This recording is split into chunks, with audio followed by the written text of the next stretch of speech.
We talk about 1.5 degree, 2 degree. We talk about climate positive, climate neutral. We talk about taking responsibility. This is all not wrong, but people still want to travel. You know, they want to enjoy themselves.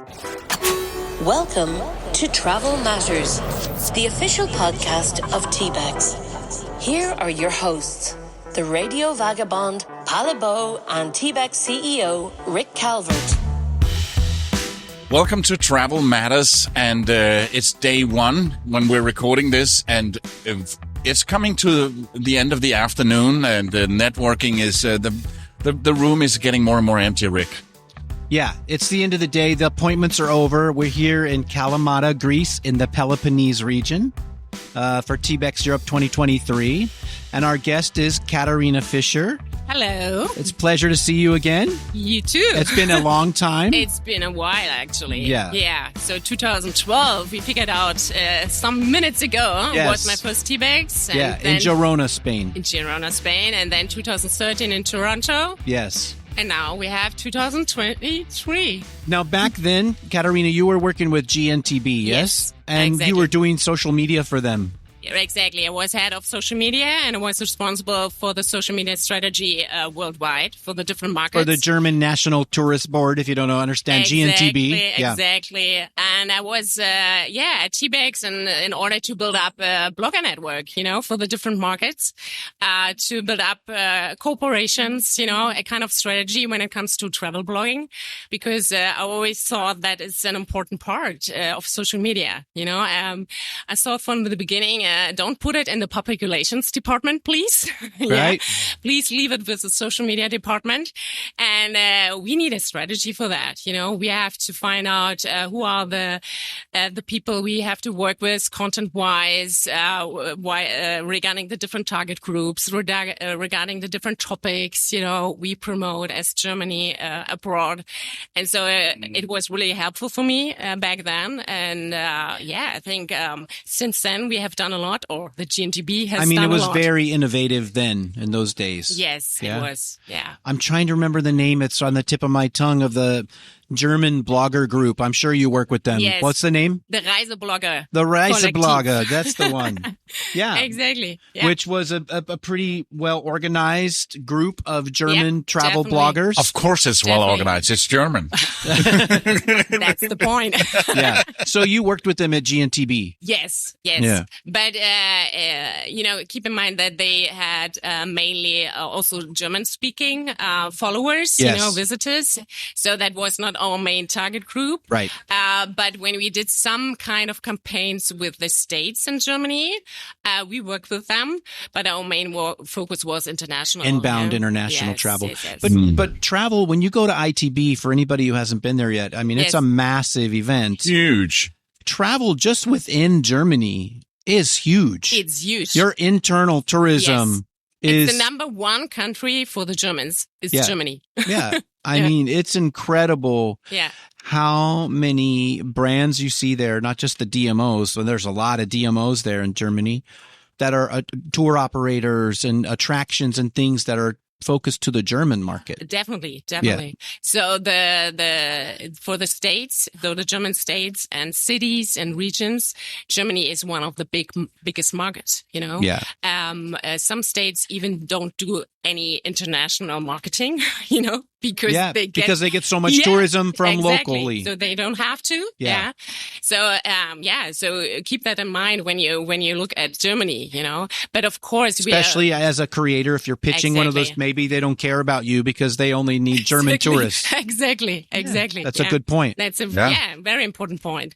But on the other hand, we are one of the nations who travel the most. I think next to Americans, Germans spend the most money when they travel. Yeah, definitely. And it's also a very important part of people's life. And you see that even after COVID. Yes. You might think, with all the economic, matters we have at the moment. Yeah. Inflation and all the things we went through during COVID. Yes. And you could think, okay, people travel less and people, maybe spend the money otherwise, but that's not the case. At least what we see now. Yeah. So we have almost the same booking numbers. Yeah. As we had before COVID. And even with the higher prices. We all know the prices Everyone went up. wants to travel. Yeah. Prices went up. There's less flights. There's less connections. Exactly. It's more expensive. Less staff in the restaurants and the hotels. So less convenient for everything. All these issues, but the people still want to travel. People still want to travel. Yeah. So, Catharina, you left GNTB. You're now working as an independent consultant. Yes. And you're working on sustainability primarily? Right, not primarily, but recently I have to say, my main projects are, in so it's a large focus of what you do. Yes, it's a large focus of mine. And you're speaking here about sustainability at TBEX. Yes, tomorrow. Yeah, tomorrow. Catharina's our morning keynote speaker. Can you give us a little preview of what you're going to talk about tomorrow? We won't tell anybody. No, when this comes out, you've already done over. it. It's already over. Yeah. So mainly I will talk about how we communicate sustainability, because I think to put it in a nutshell, we could do better, and we have to do better. Yeah. Yeah, because it's such an important issue in order to transform our industry with all these challenges we see out there. And I think, but at the moment, various stakeholders, DMOs, hotels, even tour operators, struggling a little bit to address this issue. And we have a strong focus on the environmental aspects. And we have a strong focus, unfortunately, on the climate discussion. Mm-hmm. Yeah. And don't get me wrong here. Climate change is a big issue. We all know that. Yeah. It will transform our industry. It will transform our landscape. Yeah. We have seen it in the Alps. With the last winter, it was one of the worst winter seasons we had. Yeah. So we had to use artificial snow in order to make skiing happen. Yeah. So destinations are transforming due to climate change. But we see also on the other side that many people cannot relate to this big picture. We throw numbers at them. We talk about 1.5 degree, 2 degree. We talk about over climate, 100 years. Yeah. We talk about climate positive, climate neutral. We talk about taking responsibility. This is all not wrong, but people still want to travel. We said that, they want to enjoy themselves. It's a human thing to do. We want to exactly. Now that we can travel, it used to be very difficult to travel. Now it's easy. It is. Although it's harder than before COVID.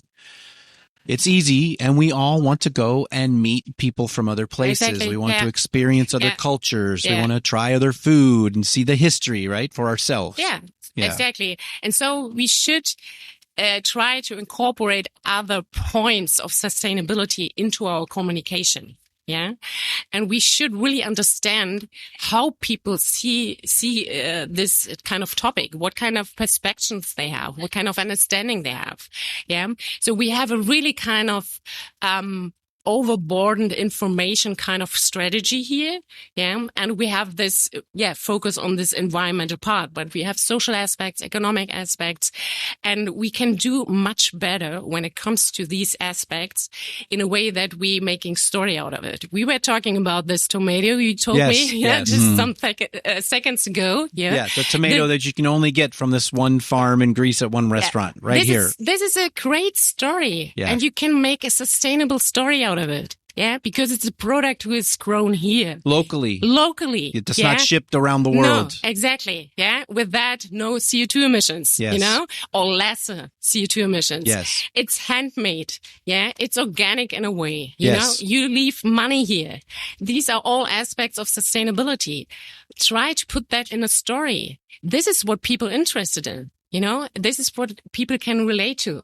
They understand the climate issue, but for them, it's too far away. Yes. It's just not what they can think they can influence directly, Yeah, and on that note, I also feel that people are pointing fingers at flights. Yeah. I've had people say, "How can you justify with the climate change to fly so much as you do?" I know. And my response is, are you ever inside a building? Because flights are responsible for less than 3% of the CO2 emissions, whereas buildings is 40%. Yes. Not many people talk about that. Yes. That's true. So obviously we should do whatever we can, but just pointing fingers at flights as if that is the big sinner, as if it was 50% of all CO2 is less than 3%. You're right. But if I understand you correctly, the point you're making is not to compare flights to buildings or any of those things, but to just say, if you do this one little thing, you have an impact. And instead of worrying, like you said, about 1.5 degrees over 100 years or whatever the numbers are, let's focus on what's one action we can take in this specific destination that makes a difference. Exactly. And or 10 little things that are really easy to do. Exactly. Starting with that, and put that or incorporate that in your communication. And the other aspects and what you have mentioned, they are important for the politics, for example, right? To talk about, or for but you get people to take action. All of us as a group. Exactly. I do one little thing. He does one little thing. You do one little thing, and now it adds up. Yeah. We cannot think of we cannot think it in the way that we just address some people. We need to get a transformation done. We need everyone. And we need the small steps, and we need also the people who are not so maybe interested in sustainability, but then make it easy for them. Make it easy for them. Yeah. But then maybe use other words, try to sell this regional product, which they value in a way, Yeah. So we have really different trigger points here to get people involved, and we should really use them instead of, more or less saying everyone the same message, Yeah. And that's my point actually. Yeah. So what type of companies are you working with now, Catharina? I'm working with DMOs, so destination management organizations, national, regional, cities, states. I'm working with hotels. I'm working with tour operators. I'm working also with organizations within the industry, in the way that we creating industry events or making think tanks or making studies for the industry.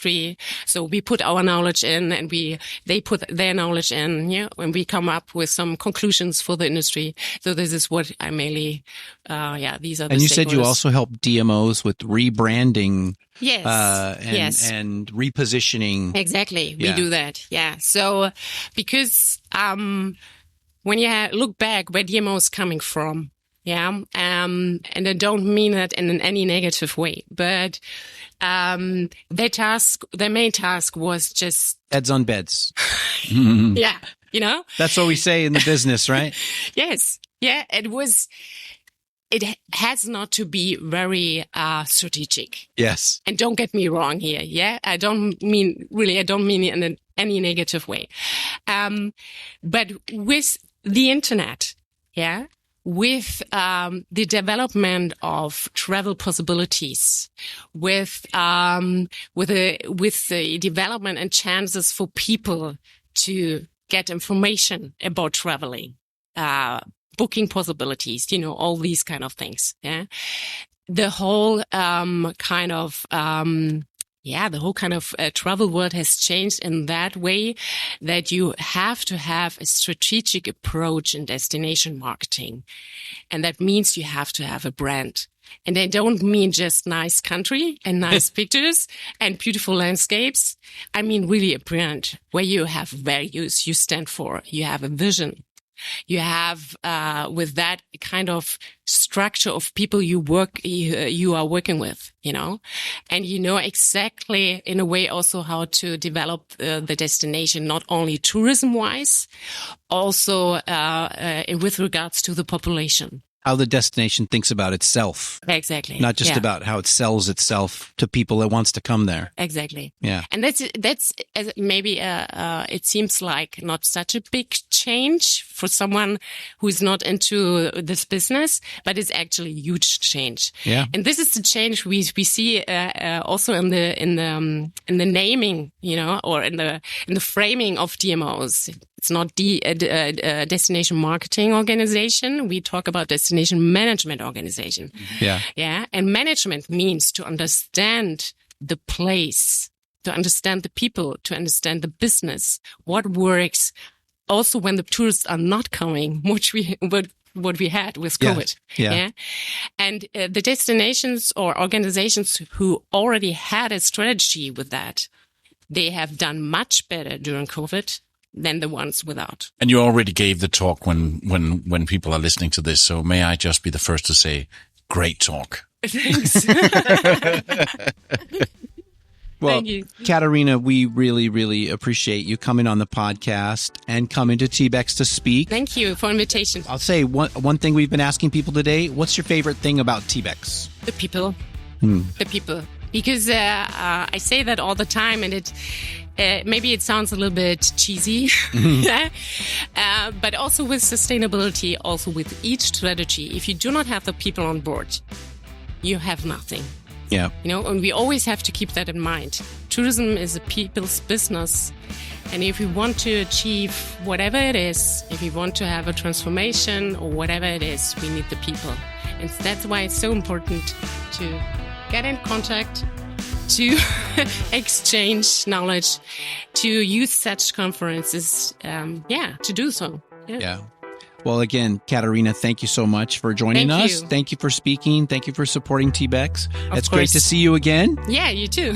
And hopefully it won't be so long before the next time. I hope so. All right. Thank you. Thank you so much. Thank you. You've been listening to Travel Matters, the official podcast of TBEX. This episode of Travel Matters was hosted by TBEX CEO Rick Calvert and Radio Vagabond Palabo, and produced by radioguru.co.uk. See more about upcoming TBEX events on tbexcon.com. You can follow Palabo on theradiovagabond.com.